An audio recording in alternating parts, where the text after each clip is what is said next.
Bernard Georges, bonjour. Bonjour. Et merci d'être venu en Bretagne pour nous parler de l'intelligence artificielle. Avec grand plaisir. Voilà. Et qu'entendez-vous par intelligence artificielle? On en parle beaucoup, mais on ne sait pas trop ce que c'est en fait. Alors là, vous me posez une question qui est très large, donc je vais essayer d'y répondre assez rapidement en 2-3 minutes, peut-être au travers d'un exemple. Parce qu'effectivement, le mot, l'expression intelligence artificielle est devenue une espèce d'expression valise aujourd'hui, et chacun y comprend un petit peu ce qu'il veut.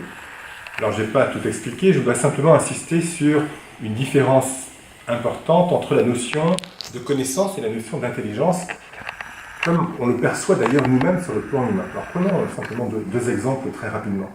Le premier exemple, c'est celui d'un parent ou d'un professeur qui s'adresse tout simplement à un enfant, et il peut le faire de deux manières différentes. Il peut lui dire, s'il cherche à tester le niveau de connaissance de cet enfant, trouve la bonne réponse. En revanche, si ce parent ou ce professeur cherche à stimuler l'intelligence de l'enfant, il lui dira plutôt « pose-toi les bonnes questions ». Et ce n'est pas du tout la même approche. Un autre exemple très simple. Imaginons que vous aimiez par exemple la montagne et que nous soyons, je ne sais pas, dans le Massif central, disons à mi-pente du Pic de Sancy, et que vous vous donniez pour objectif, parce que vous aimez ça, de monter le plus haut possible pour relever un défi sportif. Vous avez alors deux façons de faire. Vous pouvez par exemple vous adresser à un système de connaissance artificielle, ce qu'on appelle le big data. Alors c'est très intéressant parce que ce logiciel, cet algorithme, va observer très précisément l'endroit où vous êtes et il va s'apercevoir que vous avez probablement, puisque vous marchez dans la montagne, un pied qui est placé plus haut que l'autre et de façon très naturelle, très logique, il va vous proposer de continuer votre marche dans la direction de ce pied le plus haut.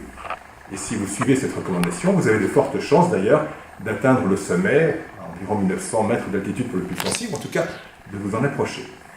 Vous avez une autre façon de faire. Vous pouvez vous adresser à un algorithme d'intelligence artificielle. Il va procéder de façon totalement différente. Il va très largement ignorer le détail de l'endroit où vous êtes. En revanche, il va faire une espèce d'expérience de pensée. Et il va notamment imaginer de lancer une pierre avec une très grande force, au hasard, dans toutes les directions possibles et à toutes les distances possibles.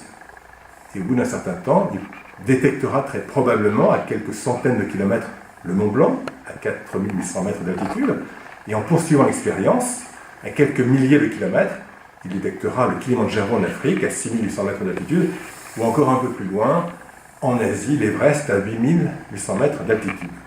Alors qu'est-ce qui est réellement remarquable avec un algorithme d'intelligence artificielle? Eh bien, c'est sa capacité à sortir du cadre, à faire en fait des solutions qui sont étranges, inattendues, et qui en réalité paraissent folles ou totalement folles vues par un algorithme de connaissance artificielle. Un algorithme d'intelligence artificielle va vous dire la chose suivante. Tu sais, si tu veux atteindre les plus hauts sommets de là où tu es, il te faut tout d'abord descendre avant de monter. Eh bien, c'est cela la différence entre la connaissance et l'intelligence. Un système de connaissance ne fait qu'extrapoler, que prolonger les données déjà acquises dans le passé et le présent, alors qu'un système d'intelligence va au contraire explorer un champ totalement ouvert, changer de perspective en s'appuyant délibérément sur le hasard. Merci. Mais je pense que les conséquences sociétales sont énormes de cette intelligence artificielle. Dans tous les domaines. La banque, bien sûr, l'armée, l'automobile, le transport, et même au niveau ménage, au niveau personnel, je pense qu'il y a beaucoup d'applications. Est-ce qu'on doit en avoir peur? Alors, vous avez, je pense, mis le doigt sur quelque chose qui est tout à fait essentiel, puisqu'effectivement, au départ, quand on parle d'intelligence artificielle, on a tendance à avoir plutôt une approche, je dirais, technologique, à regarder les composants logiciels, électroniques, algorithmiques qui, quelque part, forment le substrat technique de tels outils. En réalité, ce qui nous importe, nous, en tant que citoyens, en tant que collaborateurs dans les entreprises, quelle que soit l'échelle de la société, qu'on réagisse à titre personnel, sur le plan familial, au niveau d'une organisation humaine, au niveau national ou au plan mondial, c'est effectivement de comprendre d'un point de vue anthropologique, c'est-à-dire dans toutes les dimensions sociales, sociétales, économiques, philosophique, humaine, quelles sont les conséquences de l'intelligence artificielle, et elles sont potentiellement considérables, puisqu'en réalité, on va totalement, non seulement modifier nos interactions avec les machines, mais à cause ou grâce aux machines, on va également totalement modifier la manière d'interagir entre humains. Et donc vont se poser des questions tout à fait inattendues, que nous ne posions pas jusqu'à présent, et qui soulèvent évidemment des questions en termes de responsabilité, mais aussi qui soulèvent des questionnements éthiques qui sont actuellement à l'étude et qui ne cesseront pas d'être à l'étude dans les prochaines années ou les prochaines décennies, tellement les enjeux sont importants sur le plan, je dirais, humain et les conséquences sur le plan de notre humanité en tant que collectivité, système de valeurs. Tout à fait. Et est-ce que l'intelligence artificielle va prendre le dessus par rapport à l'intelligence humaine?